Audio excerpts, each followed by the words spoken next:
For more, we can speak to Yossi Mekelberg in London. He's an associate fellow at the Middle East and North Africa program at Chatham House. Hello to you, and thank you for speaking to Paris Direct this Friday. Just to bring you up to speed, in the past few minutes, we've had a couple alerts come into the newsroom. A Yemen Houthi rebel saying they fired a ballistic missile towards Tel Aviv and a drone towards Ashkelon, and that they will not stop until Israel attacks on Gaza and Lebanon are over.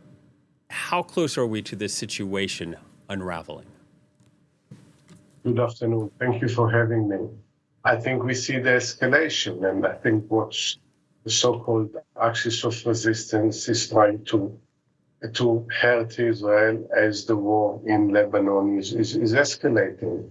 It's not unexpected. The question for Israel, I think, is twofold. One, whether it would like to continue with the military campaign while there is the potential involvement of other forces within Iran, Houthis and militias in Iraq in launching missiles, or it tried to force, and as quickly as possible, a diplomatic solution.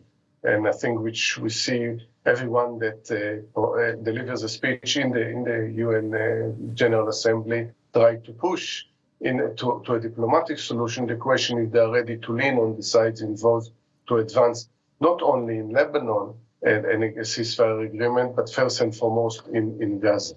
Yeah, and Netanyahu expected to speak in just under 2 hours' time at the UN General Assembly. He's already dismissed the recent proposal for a ceasefire. If there are going to be diplomatic negotiations, how does one change his mind? And this has become, one of the major obstacles over the last few months. And we get 1 minute, we get some rumors about Netanyahu agrees to an American deal and involved with France as well on reaching a ceasefire in Lebanon for a few weeks to allow actually addressing how to implement Resolution 1701. And by the time he lands in New York, he reverses this. It's happened time and again when it came to ceasefire in Gaza since February, March. There is a real issue there. And this is, again, for countries like the United States, other from the European Union, to address and have frank conversation with Netanyahu and his government, because we are nearly a year since this war started, and we don't see we are not nearer to a ceasefire and see the hostages coming back home, the humanitarian aid entering into Gaza, and starting actually the rebuilding of Gaza, and looking into a regional arrangement which should stop these occurrences and the fear of a regional war. We are in a very perilous time in the region. Yeah, and if you're to project, what are the long-term, short-term or long-term consequences for Lebanon amid this escalation? I mean, obviously Israel is hitting out. It's for years actually warned that this is going to be the case if Hezbollah will keep firing. I think let's not underestimate the danger that comes from Hezbollah and by the fact that it's sponsored and supported by Iran. And the fact that 60,000 of Israeli citizens that normally live in the north of the country can't live there. I just visited there a week ago. This is unsustainable for Israel.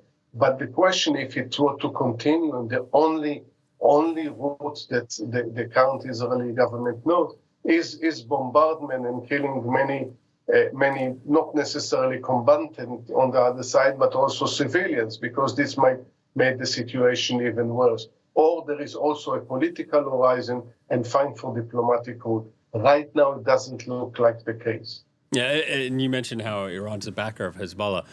If we were to get closer towards a ceasefire, are we sure that Iran or its proxy Hezbollah or the Houthis would be on the same page in terms of respecting a potential ceasefire? I think the likelihood is very high that if Israel reaches an agreement with Hamas in Gaza, it will follow also agreement with Hezbollah and will calm the situation down. I think Iran has no interest right now in a regional war. It doesn't serve its interest. And we heard actually more conciliatory words from the Iranian president in the General Assembly.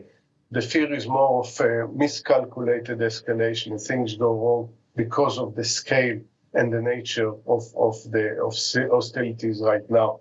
But rationally speaking, no one has interest to escalate it beyond what it is because they can't gain politically out of it. Yossi, thank you very much. Chatham House's Yossi Mekelberg speaking to us from London.